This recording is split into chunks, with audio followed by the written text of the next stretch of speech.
I've been trying to understand why the right is rising in so many countries around the world at the same time. India, Britain, Italy, Germany, Poland, and many of the European countries have experienced popularity for right wing parties.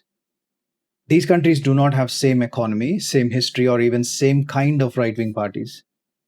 The economy appears to be the usual explanation in the mainstream media. I can see why the reason is the cost of living went up throughout the world, wages felt stuck, housing became harder to afford, and the angry voters blamed whomever was in charge. Of course, that pushed a portion of the voters towards the right wing. But the economic anger can move either way. Somebody struggling to keep up with the bills might ask for, can you please lower my taxes? Somebody else might ask for, tax the rich and redistribute wealth more evenly. Or a farmer or a manufacturer might be asking for, establish tariffs so that I can have some protection and competitive advantage. Even parties in Europe we call right wing do not agree on the answer for this question. For example, in US, Trump talks about tariffs. Reform UK talks about lower taxes. Marine Le Pen protects the welfare state. Melanie supports Ukraine while AFD wants better relationship with Russia. So economics explain a part of the shift towards right, but it cannot be the connecting thread across these parties. Poland is what pointed me towards another explanation. Its economy was growing, yet the refugee crisis somewhere else in the Europe became a major talking point in 2015 election, even though Poland itself had accepted very few refugees. So the Poland case study tells us that it's not the immigration and its causes that imposed hardship on the citizens, pushed them towards right. They were looking at the change happening elsewhere in the Europe and saying, we do not want that here. That is a very important point. So, if we venture on to looking past the economic promises among these right wing parties, the same issue keep appearing in all of their manifestos or speeches. Immigration, national identity, religion, and who gets to set the country's rules and default values. In one form or the other, the argument keeps coming back to the way of life. In many of these countries, people feel that the character of their country is changing and that the state is helping that change along. Then, when an ordinary person stops and questions it, they often called racist or fascist instead of getting a straight answer. But when people explain what they mean by protecting their way of life, they actually point towards law, exemptions, and how the laws are enforced, and two-tier policing, and so on and so forth. They're not talking about blocking people based upon their nationality coming into the country. They are more talking about value systems and their collision. So, underneath the anxiety about cultural change, there is a basic question about fairness. In this country, are we still living under common rules? Are the rules same for everybody? If you really think about liberal democracies, they offered a simple bargain. You can follow any religion, hold any belief, and live as an equal citizen in the country. In return, the law applies to everyone, and nobody gets to force a private belief on anybody else. That's the deal. And a lot of these voters now believe the state broke that bargain. India is where the unequal treatment is easiest to see because it is written into the constitution itself. India reformed Hindu personal law in 1950s but left Muslim personal law untouched. Then came the Shah Bano case in 1986. The Supreme Court ruled on maintenance for a divorced Muslim woman, and Muslim clerics objected that judgment. And then in 1986, Rajiv Gandhi used a huge parliamentary majority to make that judgment useless. 5 years later came the Places of Worship Act. It froze the religious sites as they stood in 1947 at the time of independence with an exemption of Ayodhya. What did that mean in practice? Even if evidence showed that an invader had demolished a temple and built a mosque on top of it or over it, Hindus no longer had a legal route to reclaim the site. Whatever stood there in 1947 was final. And then there is state control of many Hindu temples, and then right to education exemption for minority schools, and so on and so forth. So, what did Hindus see in all this? The state reformed their personal law, controlled their temples, closed their older claims to sacred sites in the name of equality, but Congress protected the separate rules and interests of a Muslim constituency it depended on to get into power. That does not look like a neutral secularism to me, at least. It looks like vote bank appeasement politics. And when Hindus asked one civil law and equal treatment of religious institutions, even that demand was called majoritarian. Why would that not produce resentment? It is easy to understand why many Hindus move toward nationalist parties promising to correct the course of history. If you look at Britain and Europe, they are less obvious because the rules look equal on paper. The difference appeared to be in enforcement. Officials bent when they feared violence or backed away when they feared being called racist. Let's look at an example of Hamid Koskun in London. He burned a Quran outside Turkish consulate while criticizing Islam. So a man looking at all this threatened to kill him, went inside the building, came back with a knife and started attacking him. The police arrested both of them out of the situation, and Koskun was later convicted of religiously aggravated disorderly behavior. What bothered me in this whole thing is prosecution used attacker's reaction as an evidence that Koskun protest had caused distress in the attacker.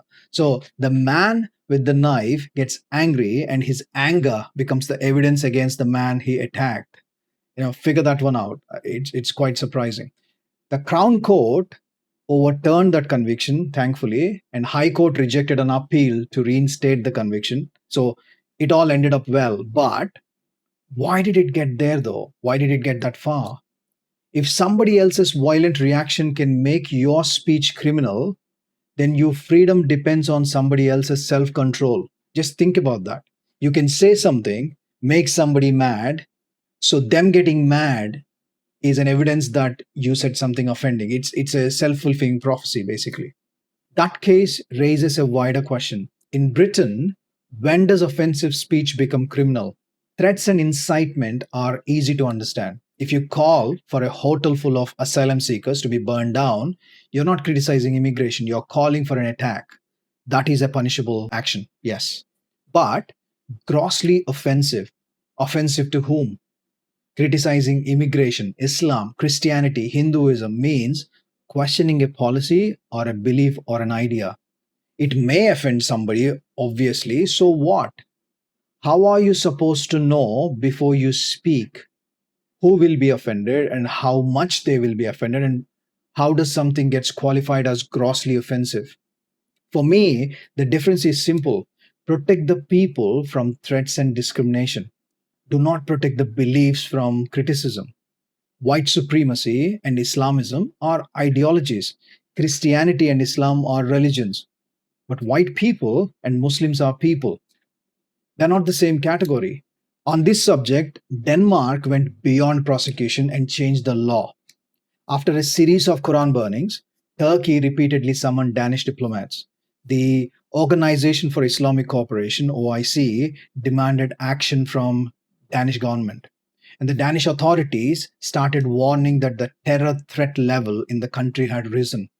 So, with all that in the background, in 2023, Denmark made the improper treatment of sacred texts as a crime. So, what was the calculation here? Protecting freedom of expression might lead to violence, so the government restricted the expression instead. Nobody even had to give Denmark a direct ultimatum. The government anticipated the violence and changed the law. How is that different from hostage negotiation? This is exactly how it turns out, right? Do this or somebody gets hurt. And what does that teach anyone watching? Stay peaceful and you can be ignored, and look dangerous or act upon things, and the government starts taking you seriously and start negotiating with you. So, in this line of thought, The next important question for me is whether the same kind of fear can affect how officials react in the moment in a crime situation, for example. Come back to Britain and look at what happened to Henry Nowak. Henry was 18, he had been stabbed. But his attacker told the police, they actually contacted the police, but they told the police that Henry had launched a racist assault on the attacker. When the officers arrived, they arrested Henry, handcuffed him, while he was telling them that he's stabbed and he could not breathe. His attacker was later convicted of murder, sent to prison. That's a good outcome. But two officers who attended that crime are now under investigation for potential gross misconduct. The investigation covers their decision to handcuff Henry instead of giving immediate first aid in the first place, and the way they appear to have dismissed Henry's concerns or his intimation that he was stabbed.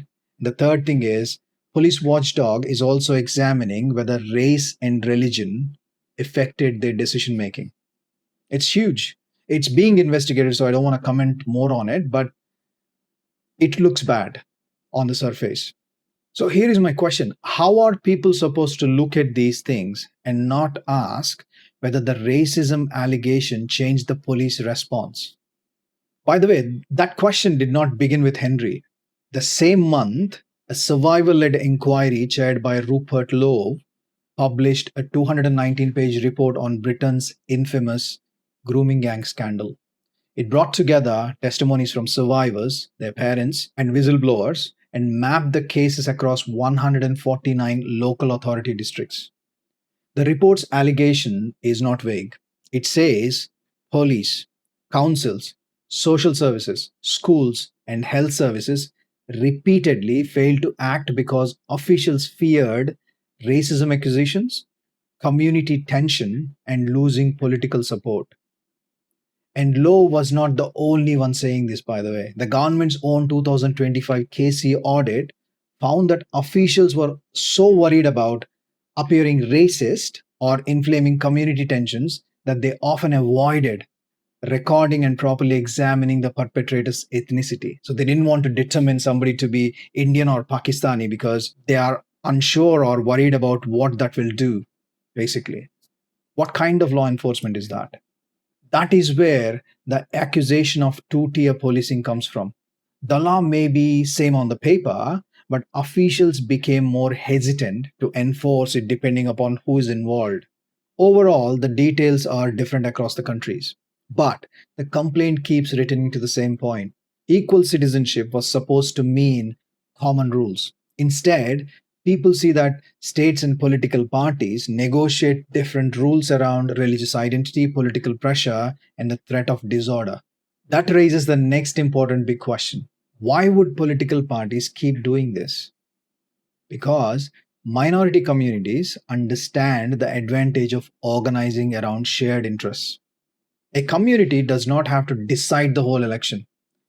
If its voters are concentrated in right seats and they can move together as a bloc and vote as a bloc, they become an expensive parties to ignore. Basically, you don't want to mess with them because they can really affect your chances to get to power. A large majority split across parties, regions, castes, and classes is much, much easier to take for granted, essentially, because they hardly come together on single cause. Once parties make the value of organized voting that obvious, they cannot act shocked when the majority learns the same lesson. You cannot reward minority organization and then call majority organization dangerous or fascist simply because it is majority. That is the definition of discrimination. If you carefully observe this, if citizens can vote around a shared interest, the right belongs to everyone. The majority cannot be the only group expected to remain politically divided while everybody else bargains as a bloc. I think the clean way out of this would be community neutral manifestos and common rules. I do not care whether you belong to majority or minority. Constitutional rights and responsibilities must protect every individual equally. But I do not see parties abandoning bloc politics anytime soon because it wins them power. As long as it works, people will keep using it, including the majority. You cannot put the genie back in the bottle anymore. And calling the reaction racist does not answer the demand. The demand is one law, controlled migration, honest crime data, and freedom of speech that keeps healthy debate alive. Take my example. I'm an immigrant in Britain, but a part of majority in India. So I can see this from both sides. I understand what much of the British right means when they ask me to integrate into British society. If I choose to make Britain my home, Britain should not have to give up its laws, its freedoms, or its character to accommodate me.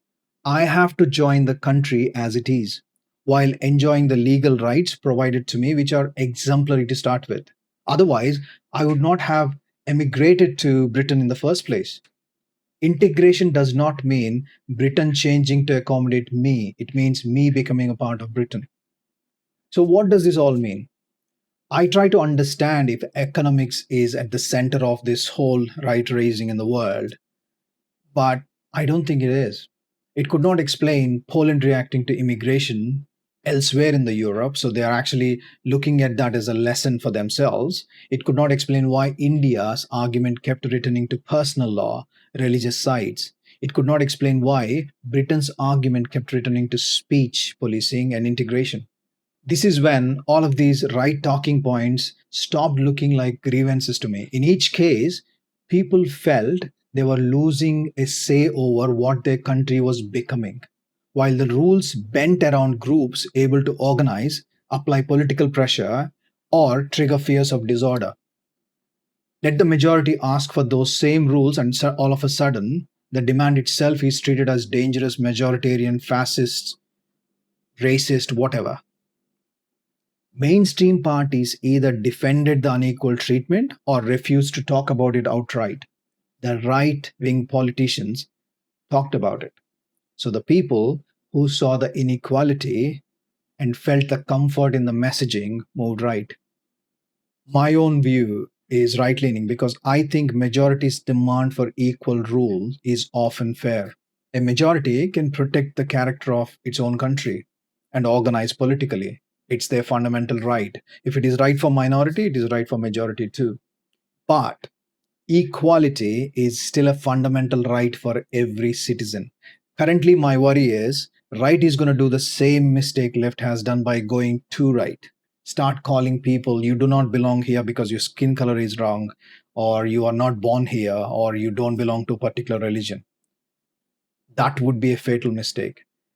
In my opinion, equality means it protects a mosque from getting attacked and also protects the criticism of Islam. It lets a migrant become fully British and allows Britain to expect him to integrate. It gives minorities equal citizenship without giving any particular group a veto over common law. A simple question clarifies my argument. Would I still accept the rule if the religions are reversed? Would I accept the state control of mosques while the temples remain free or independent? Would I defend a Christian who threatened a teacher for mocking Jesus Christ, for example? Would I excuse the police for ignoring a Hindu gang because they feared being called anti Hindu? My answer, I would not. It's the same thing for me. The most important thing is, I do not think the rise of right has peaked. More people are growing impatient with the feeling that their way of life is being changed without their consent, while their experience of unfairness is dismissed as prejudice, racism, majoritarianism, you call it, whatever the name it is. If mainstream parties keep responding this particular way, the current way, the right will get even stronger. Not simply because people have moved right on economics, but because the right or right wing group is the only group in politics that are telling these people that character of their home and the fairness of its rules are legitimate things to defend. My understanding is people are looking for a government that can say the same thing to everyone and is no longer frightened to enforce it. Let me leave you with that. Thanks for watching. Until next time, dig deeper.